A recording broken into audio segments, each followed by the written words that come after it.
Olivia Culpo here to tell you all about the launch of the new Abercrombie Spring Denim collection, made the way denim should feel. Their denim has always been a staple in my wardrobe and has a wide range of fits, styles, and washes. Every jean is available in both their classic fit and viral curve love. Shop in the app, online, and in stores.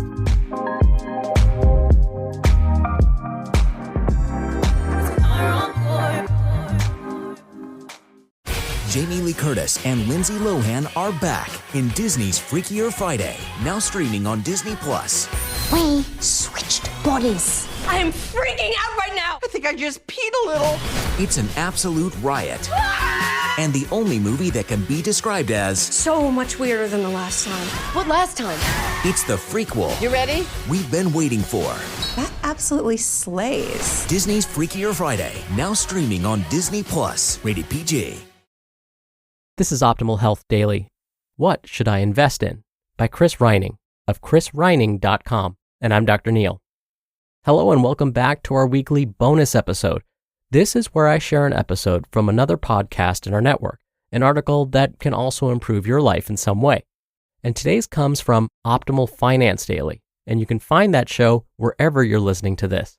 So with that, here's Diana reading for you and her commentary as we optimize your life.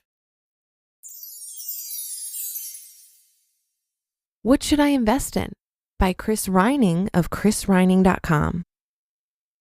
Today's question comes from Henry.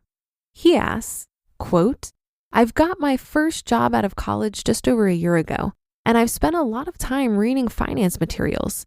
I finally like what I've got set up, and I'd been saving a few years before graduation. I worked several jobs, although I just put it into a savings account. Better than nothing. 3% pay match to company 401k, max contribution to Vanguard Roth, 6% pay to Aspiration Redwood Fund, other cash to Aspiration Bank with 1% interest checking, random sentimental deposits to Robinhood, free stock trader app. I have some money in Wealthfront, but I no longer contribute. I finally have my 6-month safety net in my checking account, and I don't know where to go from here. I've looked at the crowdsource REIT type things. I've considered buying property here in Nashville, buying a drone and selling survey services on the weekends, other ventures, or just plowing more money into the 401k. I can decide what's best for my situation, but I want to know what all my options are first. So what are all the options after the classic 401k match, Roth, liquid safety net? I don't want to know what's going to potentially give the best return because everyone's situation is different. I just want confirmation that I've considered all the alternatives, end quote. When you're trying to figure out what to invest in, these are your options. Buy rental property, start or buy a business, the stock market, and actually there's a fourth, yourself, like education, workshops, seminars, and books. So you're not missing anything, but what you're finding is that each of these options leads to more options.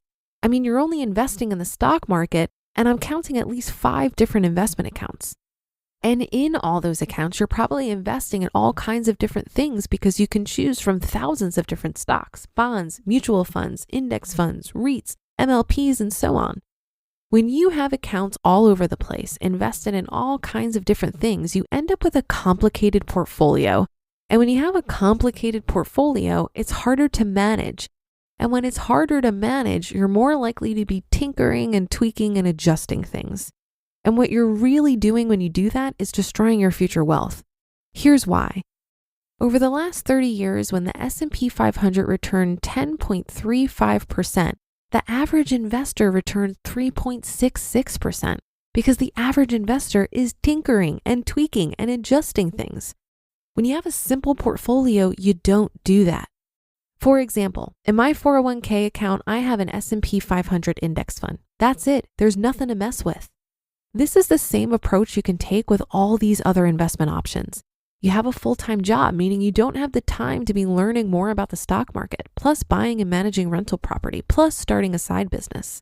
You need to pick just one thing, because that way you're focusing your limited time and energy on just one thing. That's how you become successful. Once you're successful, you can put it on autopilot and decide if you want to pick the next one thing. I know at the beginning of your 20s, it's difficult to imagine you have decades ahead to invest in all these different things. But I'm telling you that you have decades ahead to invest in all these different things. You can spend your 20s learning how to invest in the stock market. So you're setting up your accounts and choosing your investments and getting everything streamlined. When you get to the point where you're only spending a few hours a year managing your investments, you can move on to the next thing. Okay, now you're in your 30s and you're buying rental property. You're deciding if you should buy commercial or residential, learning how to assess properties, navigate financing, screen tenants, and calculate cash flow. Once you know how to do all this, you can offload it to a property manager and move on to the next thing. Now you're in your 40s and you're starting a business. This is probably the best time to start a business because it doesn't matter if it fails because you have other investments. And when it doesn't matter if it fails, it has a better chance to succeed because you're just trying to be useful to other people, and money is a side effect of that. And guess what? After all this, you still have decades ahead. What I just described is multiple streams of income. The people that like to tout multiple streams of income never say it takes decades of insanely hard work to develop multiple streams of income because who wants to put in decades of insanely hard work? But I'm saying that's how multiple streams of income really works. Pick the one thing you like doing the most and just do that thing for now. Because when you take this slow, methodical approach to investing, you won't get distracted. And when you're not distracted, you get better results. You just listened to the post titled, "What Should I Invest In?" by Chris Reining of chrisreining.com. Sometimes I just don't have the time or brain space for proper grocery shopping. With a long commute, shopping for groceries is the last thing I want to do. That all changed with Hungry Root. It's the easiest way to get healthy. Just tell them what you like, don't like, and your goals, and Hungry Root fills your cart with personalized recommendations. Then it learns about what you're loving and what you aren't, so for the next order, your recommendations are even better. I like to meal prep myself, so I don't always want pre-made foods. Sometimes just the ingredients, and Hungry Root has both. I was able to get the veggies and proteins I specifically wanted. Take advantage of this exclusive offer. For a limited time, get 40% off your first box, plus get a free item in every box for life. Go to hungryroot.com/OHD and use code OHD. That's hungryroot.com/OHD, code OHD, to get 40% off your first box and a free item of your choice for life. At Sierra, discover top workout gear at incredible prices, which might lead to another discovery. Your headphones haven't been connected this whole time. Awkward.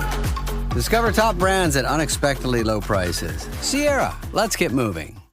I want to say here first that I'm not a certified financial planner, and we actually don't know enough about Henry's situation to give good advice. But here's my take on it. I think Henry started off strong. He's contributing enough to his 401k to get the match. Then he's fully funding his Roth IRA, and he's got a fully funded emergency fund. He still seems to be saving some cash beyond the emergency fund, but it's not clear if perhaps this is a sinking fund for a short-term savings goal. If it's not, he probably doesn't need to keep saving more in cash, and he could put all that money to better use by investing. I agree that he's a little all over the place in his investments outside of retirement vehicles. My first thought was to question if he has a high deductible insurance plan, so would be eligible for an HSA. If so, this is a great vehicle for him to invest in because it goes in tax-free, grows tax-free, and he can take it out tax-free to pay for medical expenses. Being young, and I'm going to assume healthy, he probably doesn't have many medical expenses and can just let his investment here grow. At some point in his life, he will have medical costs and he can pull from his account, or he can access the money after 65 for any reason and just pay taxes on it like with his 401k. If he has extra funds to invest after that, I'd probably dump the rest into the 401k. The tax advantages are just too good to pass up. And if he does end up retiring early, he can access these funds through a Roth conversion ladder. I'm sure there are individual situations where this won't make sense, but I decided to fully fund my retirement vehicles, which are my 401k, HSA, and Roth IRA, before I started doing any after-tax brokerage investing. And that's a good chunk of my gross income, about $29,000. So it could take a while to work up to that when you're just starting your career. I'm not sure about his financial goals, which is why it's hard to give any real meaningful advice. But that 6% he's contributing to the Aspiration Redwood Fund tells me he's probably interested in socially responsible investing. While his options might be limited in what's offered in the 401k, he should have some good options in his Roth through Vanguard to continue with this investment preference. I do agree that he should probably clean up his investment strategy in stocks before he starts thinking about real estate or starting a business. He's young and has the benefit of time, so should put the power of compound interest to work on his retirement vehicles. And that should do it for today. Have a happy rest of your day, and I'll see you on the Thursday show tomorrow, where your optimal life awaits.